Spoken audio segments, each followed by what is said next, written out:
요즘 동계올림픽이 한창이잖아요. 그 올림픽 시합 이렇게 찾아서 보십니까? 저는 이 스포츠에 크게 관심이 없어서 이렇게 잘 안 찾아보는 편인데요. 그래도 편파 판정 이슈가 있다는 것과 또 이 대한민국 선수들이 메달을 이렇게 따고 있다는 소식이 들리기 시작했다라는 거, 그 정도는 저도 알고 있습니다. 올림픽 할 때 그 모든 경기를 다 찾아서 보시지는 않죠? 그런 분들 많지 않으실 겁니다. 대개 대한민국 선수가 출전한 그 경기만 골라서 보시는 경우가 대부분이실 겁니다. 근데 그 중에서도 이 컬링 같은 종목은요, 좀 신기합니다. 대한민국 선수들이 출전했다는 이유로 이렇게 경기를 찾아보시면서 환호성도 지르시고 좋아하시는데요. 그 컬링 규칙이 어떠냐고 물어보면은 제대로 아는 분이 많지 않습니다. 그러니까 사실 잘 모르고 보신다는 거죠. 대충 이 분위기나 어떤 상황의 이 흐름을 따라서 그냥 이게 뭔가 잘 됐나 보다 하고 이렇게 좋아하시는 경우가 대부분일 거예요. 그러니까 사람들에게 관심은요, 우리나라 선수가 출전했냐 안 했냐, 메달권에 들어가는 유력한 선수냐 아니냐, 이것이 가장 큰 관심사입니다. 이 트랙을 빙글빙글 이렇게 막 어지럽게 돌고 있는 이 몇몇의 선수들 중에서 사람들은 눈을 크게 뜨고 누가 태극마크를 달고 있나, 누가 대한민국 유니폼을 입고 있나, 이것에 주목하고 있습니다. 그러면요, 이런 질문을 한번 드려볼게요. 하나님은 어떤 사람에게 주목하고 계십니까? 하나님은 어떤 사람에게 관심이 있고 또 하나님은 어떤 사람을 특별히 좋아하실까요? 우리가 살아가는 이 트랙처럼 빙글빙글 어지럽게 돌아가는 세상 가운데 하나님은 분명히 주목하고 계신 사람들이 있습니다. 오늘 우리는요, 이 룻기 1장을 통해서 그 사람이 누군지를 한번 찾아보려고 합니다. 우리 신자라면요, 교회에 예배당에 다닌 이력이 있는 분들이라면요, 이 룻기서 내용을 어느 정도 잘 알고 계실 겁니다. 이 전체 내용도 짧은데 게다가 이 내용도 좀 재밌는 드라마 같은 이야기가 담겨 있어서 룻기서를 좋아하시는 분들도 계시거든요. 우리 1장 1절을 보시면요, 사사들이 치리하던 때라고 얘기합니다. 사사는요, 이 왕이 세워지기 이전에 이스라엘을 다스리는 정치적 혹은 군사적인 지도자를 말하는데요. 그 시기에, 그러니까 왕이 아직 세워지기 이전 시기에 흉년이 들었어요. 이때 이 베들레헴이라는 곳에 살고 있는 어떤 한 사람이 아내와 아들들을 데리고서는 모압 지방으로 이사를 갑니다. 아마도 먹을 것이 없어서 그랬던 것 같아요. 흉년이 들었으니까 이게 원치 않은 불가피한 이동이 있지 않았을까라고 추정됩니다. 그런데요, 그 모압 지방으로 가서 조금 나은 형편으로 잘 살면 되는데 아내와 아들들만 두고서는 그 가장인 남편이 죽게 되는 거예요. 당시에는 지금하고 비교할 수 없을 정도로 철저한 남성 중심 시대였습니다. 그런데 그런 시대 속에서 가장이 죽었다는 것은요, 그냥 그 집안이 사망 선고 앞에 선 것과 다름이 없었습니다. 이때 유일하게 이 위기를 이길 수 있는 비책이 하나 있다면 자식이 태어나는 거예요. 그런데 그때 남겨진 그 아내의 이름은 나오미고요. 이 나오미가 이제는 자식을 낳아야 된다는 생각으로 두 아들을 장가 보내려고 하는데요. 그때 이제 맞이한 며느리의 한 명의 이름은 오르바고요. 또 한 명의 이름은 룻입니다. 이 며느리들은요, 이스라엘 사람이 아니라 모압 사람이었어요. 이건 좀 특이한 건데요. 사실 이스라엘 사람은요, 이스라엘 사람과 결혼해야 됩니다. 그런데 모압 여자를 며느리로 맞이했다라는 것은 썩 유쾌한 일은 아니었어요. 그런데 이걸 자기 마음대로 할 수 있겠습니까? 상황이 이미 흉년을 피해서 이방 땅인 모압으로 갔는데 거기서 가게가 기울어 버리니까 이거보다 더 최악의 상황은 없었던 거죠. 그나마 결혼을 해서 자손을 낳아야 되는데 그 모압 땅에서 이스라엘 여자를 구한다는 것도 쉽지 않았겠죠. 그래서 어쨌든 모압 여자를 며느리로 맞이한 상황이에요.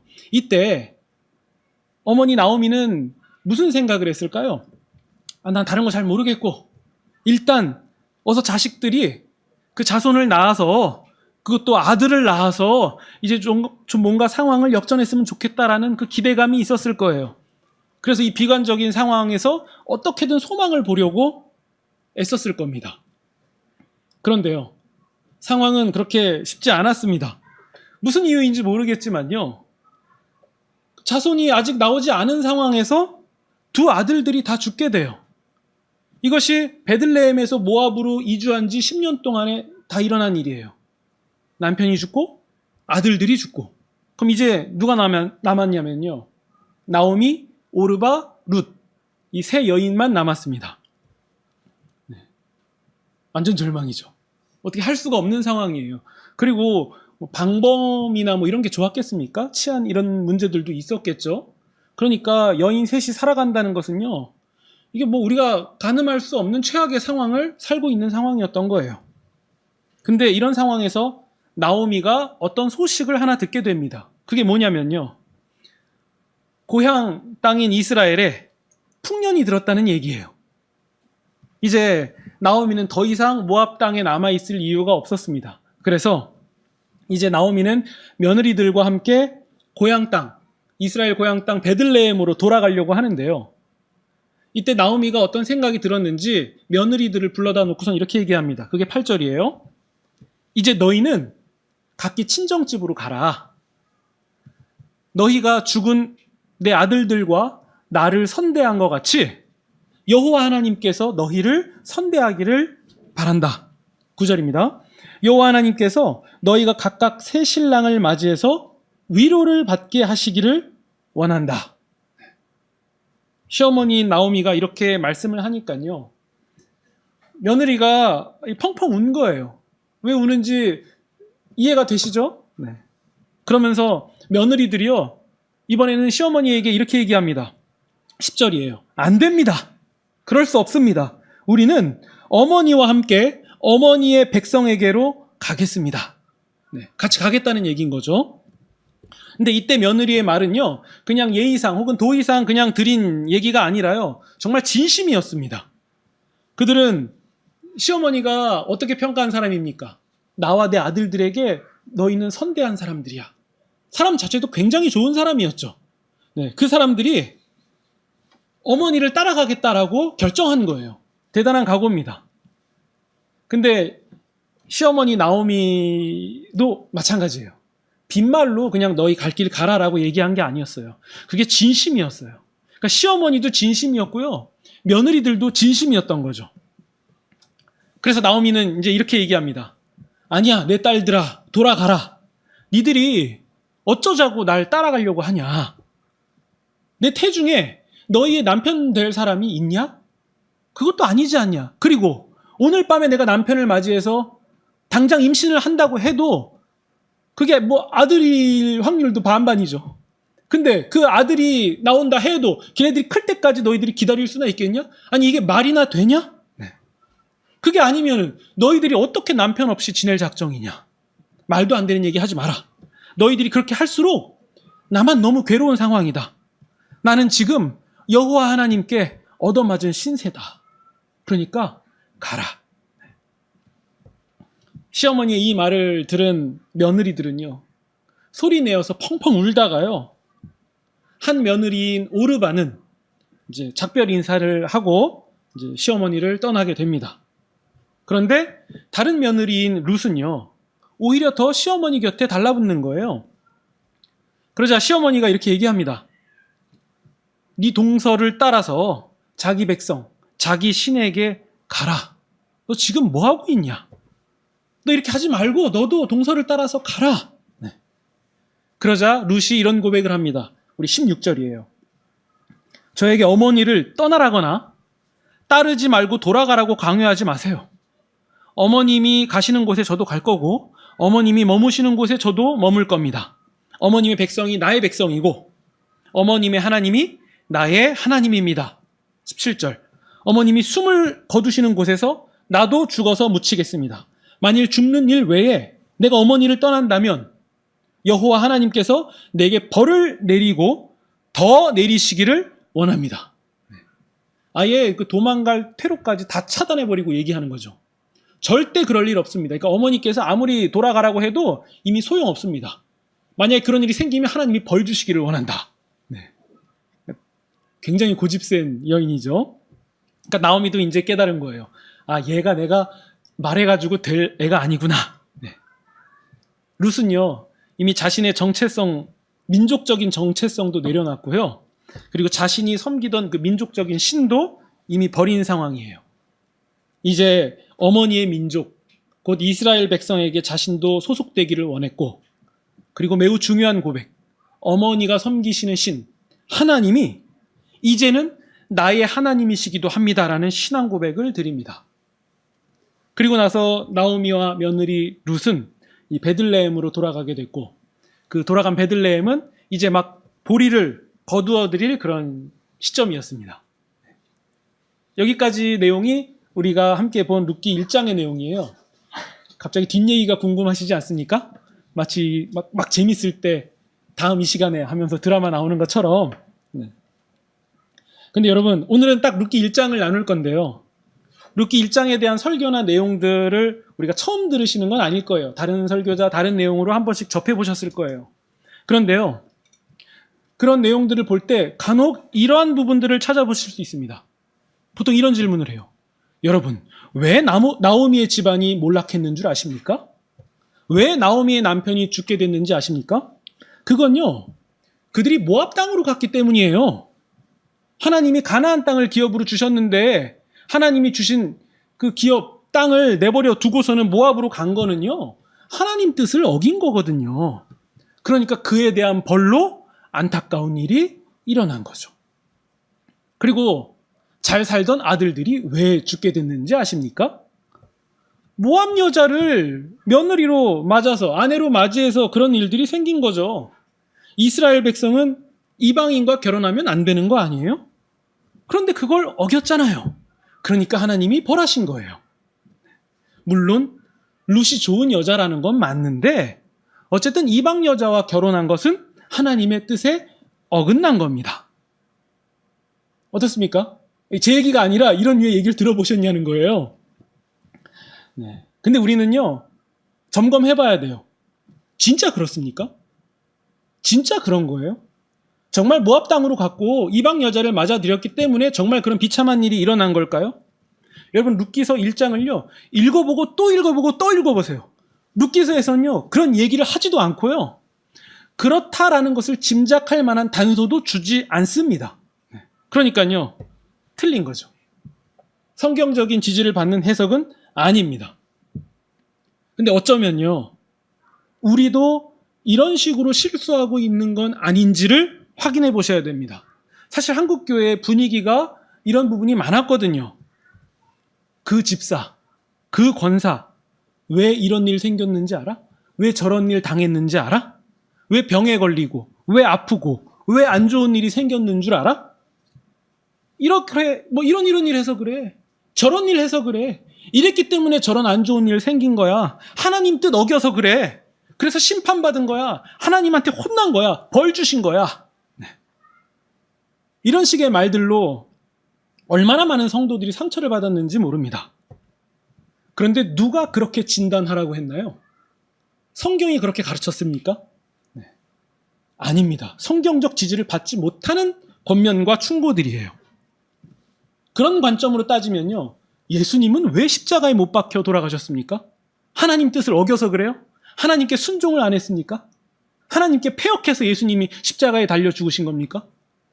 아니면요, 사도들은요, 예수님 전하다가 순교했는데요, 왜 예수님을 전하는데 순교당합니까? 예수님을 덜 전해서 그래요? 아니면 몸살이다가 혼난 겁니까? 아니면 패역해서 그래요? 네, 그렇지 않습니다. 그렇게 진단해 가다 보면요, 우리는 느끼게 되죠. 이상하네? 그게 아니네? 네.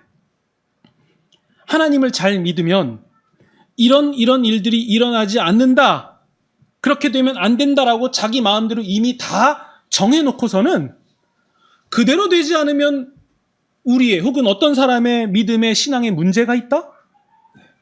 이런 식으로 다 정해놓고서는 자기 스스로 그냥 판단하고 결론을 지어버리니까 사실 이상하지 않은 일인데 그것을 이상하다고 느끼게 되는 거예요. 하나님이 우리를 보내신 세상이라는 곳은 어떤 곳입니까?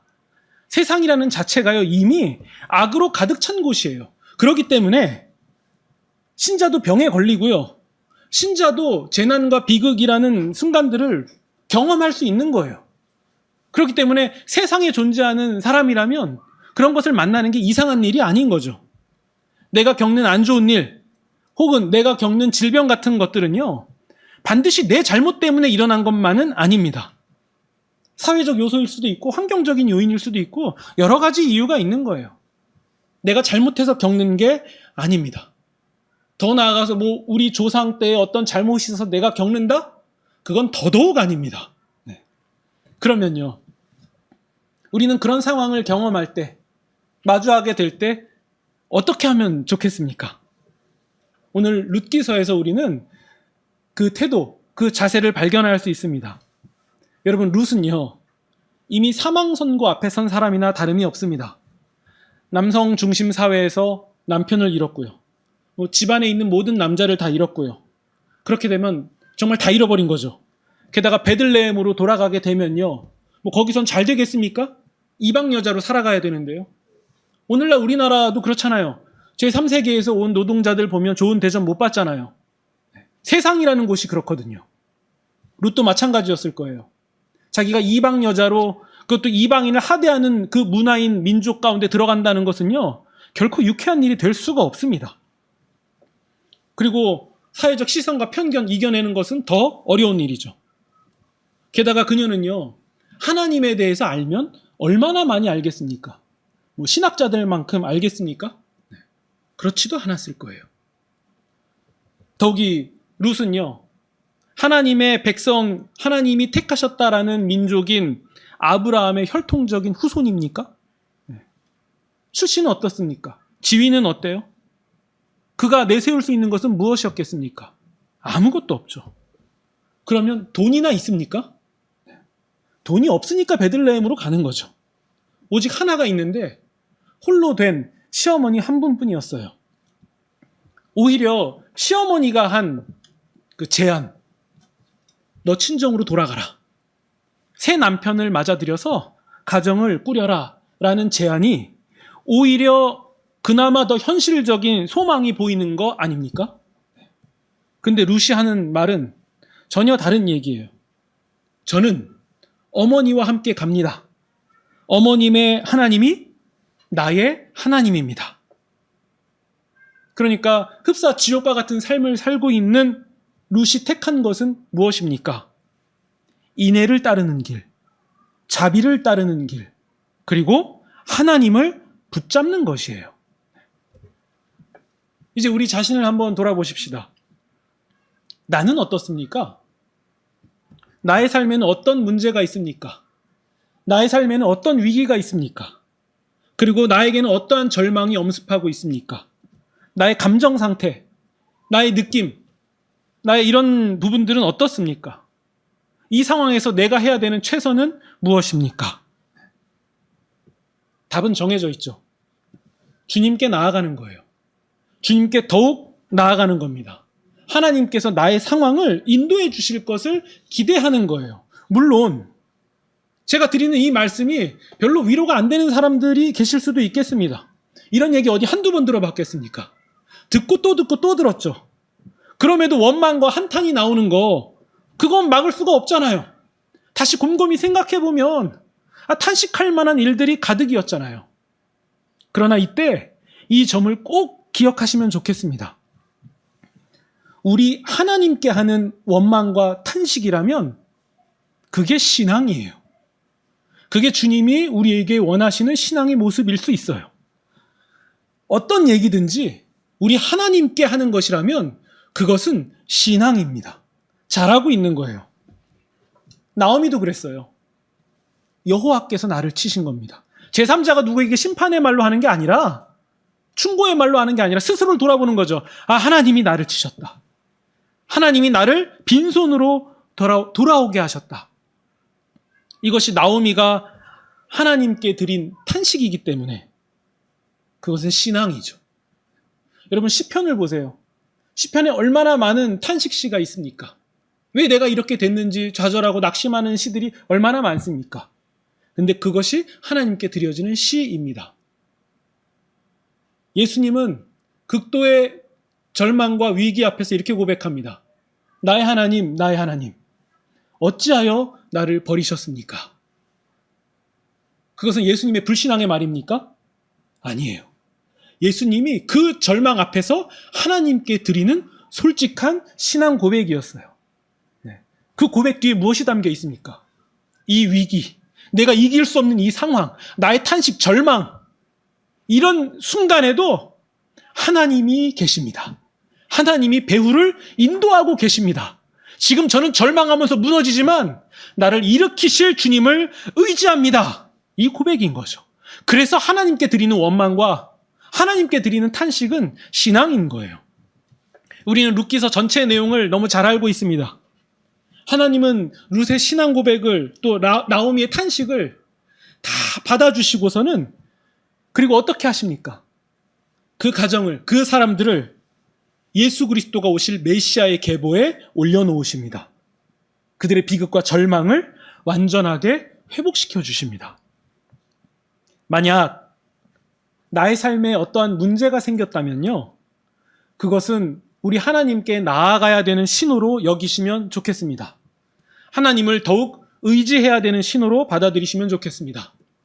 우리 육체의 한계와 아픔, 질병과 비극이 찾아왔다면 그것을 계기로 더욱 주님께 나아가시기를 소망합니다.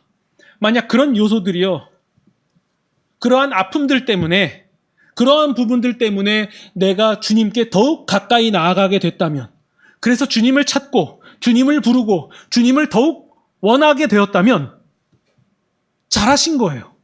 그게 바로 복입니다.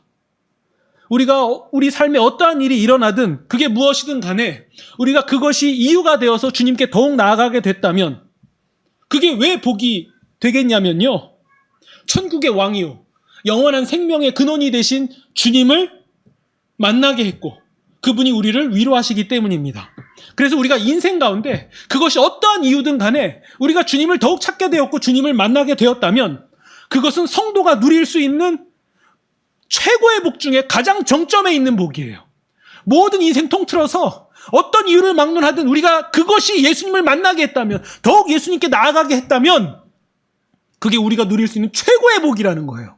그것 이상의 복은 존재하지 않습니다. 네. 룻은 절망 가운데 신앙 고백을 올려드립니다. 그리고 나오미는 절망 가운데 하나님께 자신을 솔직하게 올려드리는 방식을 통해서 모든 문제, 모든 사건 배후에 주님이 계신다라는 신앙 고백을 간접적으로 내비칩니다. 그러면 우리는 이제 이 점을 생각하시면 좋겠습니다.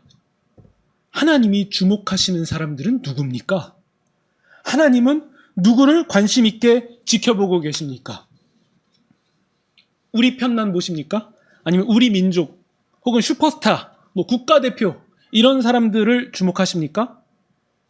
네, 물론 하나님이 그 사람들도 주목하시는 건 맞지만요, 무엇보다 절망 가운데, 고통 가운데, 비극과 고독 가운데 놓여있는 자들을 하나님은 더욱 주목하고 계시고 더욱 그들을 만나기를 원하고 계십니다. 그렇기 때문에 그런 자들이 하나님의 은혜와 회복을 누리게 되는 것, 그것은 하나님의 분명한 뜻입니다. 그렇다면 절망이 짙어질수록 도리어 성도가 더욱 기뻐할 수 있는 이유는 무엇이겠습니까? 그 절망보다 더 큰 하나님의 긍휼과 은혜가 기다리고 있기 때문입니다. 그래서 성도는 절망스러운 게 절망스러운 거 맞는데, 아픈 게 아픈 거 맞는데, 그럼에도 소망을 가질 수 있는 이유는 그 모든 문제 위에 계신 전능하신 긍휼의 위로의 하나님을 바라보기 때문인 겁니다. 제 친구 이야기를 드리면서 말씀을 정리하겠습니다. 제게는 소중한 우정을 나누는 한 친구가 있는데요. 그 친구는 지금 암 치료를 받고 있는 중이에요. 이제 갓 학교에 들어간 어린 자식이 있는데요. 이 엄마로서 암 선고가 어찌 두렵지 않겠습니까? 자기보다 걱정되는 요소들이 더 많을 거예요. 당연히 두렵죠. 현실을 부정하고 싶겠죠. 그게 오진이기를 바라기도 했습니다. 왜 이런 일들이 나에게 일어나나 하나님을 원망하기도 했을 거예요. 저에게 설명하지 않은 많은 일들이 있었을 겁니다. 저는 공감도 못할 그 깊은 영역이 있었겠죠. 근데 그 친구가요, 병원에서 항암 치료를 받고 있는 중에 저에게 이런 메시지를 보냈습니다. 제가 읽어드릴게요. 하나님이 나를 고쳐주셨다고 해야만 하나님이 영광 받으시는 느낌이랄까? 내가 그렇게 안 하면 하나님 영광을 가리는 것 같은 죄책감도 있고, 나에게 하나님이 기적을 행하셔서 나를 보면서 아픈 사람들이 하나님께 돌아오게 되면 이렇게 하나님이 영광 받으시겠구나라고 생각했어. 그런데 하나님은 내가 뭘 해서 영광 받으시는 게 아니라 하나님은 하나님 스스로 영광 받으시는 분이고, 하나님은 그저 나에게 관심이 있다는 거. 하나님은 그저 나에게 관심이 있다는 거. 나와 하나님은 이런 관계라는 거. 볼품없는 나에게 집중하고 계신다는 거. 하나님은 참 이해할 수 없는 분이야. 이게 친구가 질병 가운데 깨달은 사실이었습니다. 하나님은 그저 나에게 관심이 있다는 거. 이것은요, 제 친구만 경험하는 사실이 아니라 저와 여러분에게도 동일하게 적용되는 진리입니다. 볼품없는 자신을 주목하시는 하나님을 이해할 수 없다고 말한 친구에게 저는 이렇게 얘기했습니다. 네가 왜 볼품이 없냐? 너가 하나님의 형상인데. 하나님이 하나님의 형상을 그냥 두시고 관심이 없으시다면 그분이 하나님이십니까? 성경이 하나님을 그렇게 소개합니까? 아니에요. 하나님은 누구보다도 지대한 관심을 갖고 계세요.